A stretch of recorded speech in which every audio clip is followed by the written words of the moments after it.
से शहर में विवेक नाम का एक युवक रहता था। वह पढ़ाई में ठीक ठाक था, लेकिन उसमें एक बहुत बड़ी कमी थी। वह हर जरूरी काम को टालता रहता था।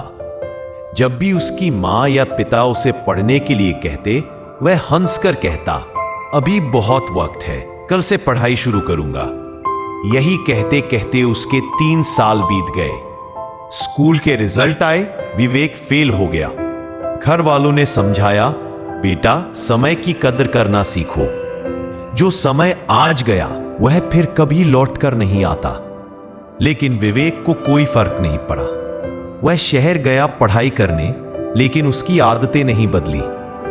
दिन भर मोबाइल पर रील्स देखना, दोस्तों के साथ मस्ती करना, हर काम को टालना, यही उसकी दिनचर्या बन गई। विवेक के शहर में एक बुजुर्ग व्यक्ति रहते थे, शांत, समझदार, अनुभवों से भरे हुए। लोग उन्हें ज्ञान दादा कहते थे। एक दिन विवेक ने सोचा, मुझे उनसे मिलना चाहिए, शायद मेरी जिंदगी बदल जाए। वह दादा के पास गया। दादा पेड़ के नीचे आंखें बंद किए ध्यान में बैठे थे। विवेक ने सिर झुका के कहा, दादा मैं हर जगह पीछे रह जाता हूं। मेरे दोस्त आगे निकल आए और बोले, बेटा तुम्हारी समस्या यह नहीं कि तुम काबिल नहीं हो, समस्या यह है कि तुम समय की कीमत नहीं समझते। चलो मैं तुम्हें एक कहानी सुनाता हूं। दादा की सुनाई कहानी, बहुत समय पहले एक राजा था, न्यायप्रिय और प्रजापालक। एक दिन वह जंगल में एक गरीब आदमी से मिला।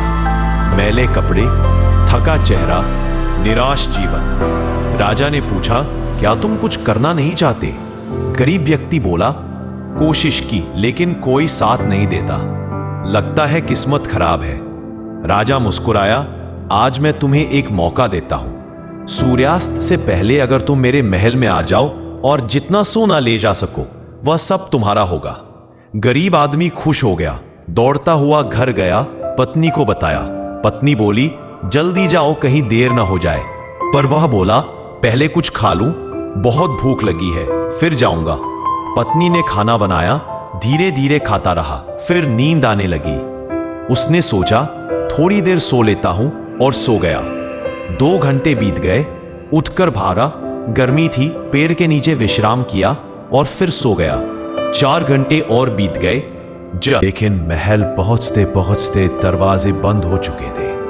एक बार अमीर बनने का मौका उसकी समय की लापरवाही के कारण खो गया। विवेक की जिंदगी बदलती है। दादा ने कहानी खत्म की और कहा, समय की कीमत समझो बेटा, वरना एक दिन पछतावा ही बचेगा। विवेक को जैसे झटका लगा, वह चुप हो गया, आंखों से आंसू बहने लगे। उसने दादा के चरण छूकर कहा, अब एक पल भी बर्बाद नहीं करूंगा। उस दिन के बाद विवेक की जिंदगी बदल गई। उसने रील्स देखना बंद कर दिया, काम टालना छोड़ा, टाइम टेबल बनाया, सुबह 5 बजे उठना शुरू किया, 4-5 घंटे पढ़ना, रात में रिवीजन।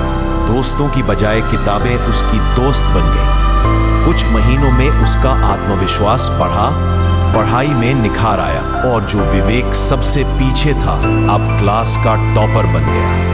इसीलिए कहते हैं, टाइम की कद्र करो, ये टाइम आपके पास अमूल्य रत्न है, इसे मत गवाने दो। STO अच्छी लगी हो तो लाइक, कमेंट और शेयर जरूरी कर दो, इससे हम मोटिवेट होते हैं। आप लोग खुश रहो, मस्त रहो, लिगी मैक्स को देखते रहो।